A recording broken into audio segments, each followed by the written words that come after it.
¿Qué pasó realmente con Andrés Escobar, el futbolista colombiano que fue asesinado tras marcar un autogol en el Mundial de 1994? ¿Quién fue el responsable de este crimen que conmocionó al mundo? ¿Qué consecuencias tuvo para la historia del deporte y la sociedad colombiana? Estas son algunas de las preguntas que intentaremos responder en este video, donde te contaremos la trágica historia de un hombre que pagó con su vida un error involuntario en el campo de juego. Acompáñenos en este recorrido por los hechos que rodearon el magnicidio del exjugador, desde su brillante actuación en las eliminatorias hasta su fatídico encuentro con la violencia y la intolerancia.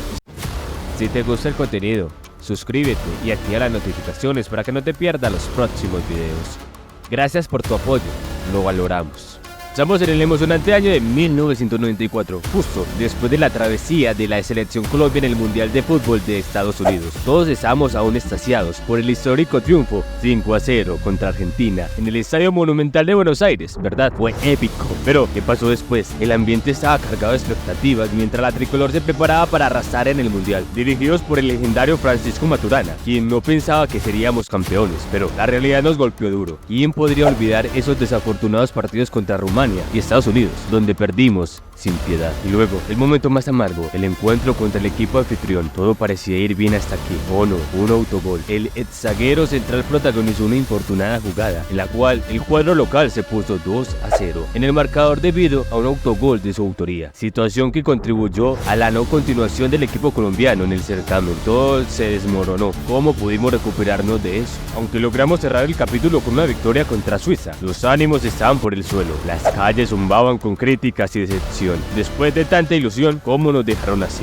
Después de la amarga derrota en el Mundial, algunos jugadores decidieron regresar a casa para recargar energías y disfrutar del merecido descanso con sus seres queridos. Y no necesitaba un tiempo para desconectar después de una experiencia así. Entre ellos se encontraba Andrés Escobar. ¿Te suena familiar? Sí, ese mismo jugador que vivió uno de los momentos más oscuros en la historia del fútbol colombiano. Él fue uno de los primeros en volver a casa, con la esperanza de dejar atrás todo lo ocurrido en Estados Unidos. Pero, ¿puedes imaginar lo que sucedió? Justo cuando pensaba que estaría tranquilo en su ciudad natal de Medellín, el destino le tenía preparado una sorpresa desagradable. El 2 de julio de 1994, Andrés decidió salir a cenar con algunos amigos del restaurante El Indio, pero lo que encontró allí fue más que una simple cena. En medio de la noche, un grupo de personas, probablemente bajo los efectos del alcohol, se cruzó en su camino. ¿Qué crees que pasó entonces? Lo que ocurrió a continuación es algo que nadie podría haber imaginado. Esas palabras crueles, esas miradas llenas de resentimiento. ¿Cómo pudo enfrentar esa situación? Dicho grupo estaba encabezado por los hermanos Pedro David y Juan Santiago Gallón Henao, reconocidos por tener vínculos con el paramilitarismo y el narcotráfico en el país. Los ataques verbales en su contra hicieron que Escobar abandonara el establecimiento con el fin de evitar que el conflicto se acentuara, tal como terminó sucediendo.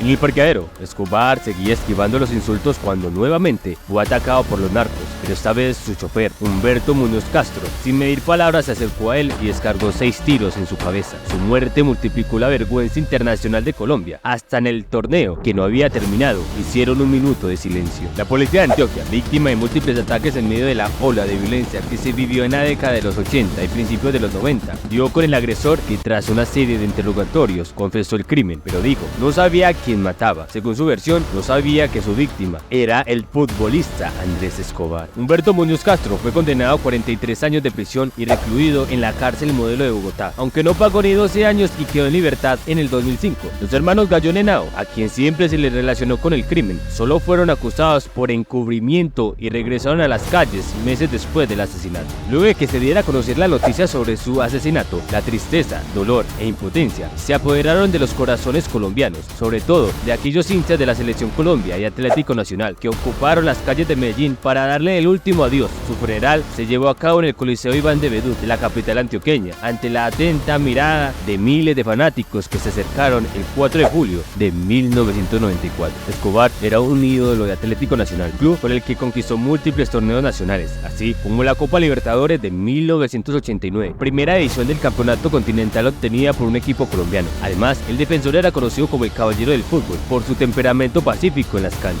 Y así, en medio del dolor y la incredulidad, Colombia despidió a uno de sus grandes héroes del fútbol. Las calles de Medellín se llenaron de lágrimas y recuerdos, mientras que miles de personas se congregaron para darle el último adiós a Andrés Escobar. pero su legado va más allá de la tragedia que marcó su final. Andrés Escobar será recordado no solo por sus habilidades en el campo, sino también por su temperamento pacífico y su dedicación al deporte que amaba. Fue más que un jugador, fue un símbolo de esperanza y honor en un mundo donde la violencia y el crimen intentaron empañar su luz. Recuerda darle me gusta a este video y mándale el enlace a todos tus conocidos. Hasta la próxima, curiosos y curiosas.